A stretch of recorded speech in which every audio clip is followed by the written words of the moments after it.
Padre nuestro que estás en el cielo, santificado sea tu nombre. Venga tu reino, hágase tu voluntad en la tierra así como en el cielo. Danos el pan de cada día, perdona nuestros pecados, así como nosotros perdonamos a los que nos ofenden. No nos dejes caer en tentación, y líbranos del mal.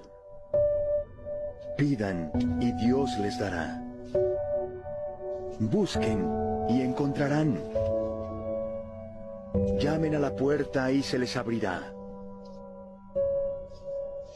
Porque el que pide, recibe, y el que busca, encuentra. Y al que llama, la puerta se le abre.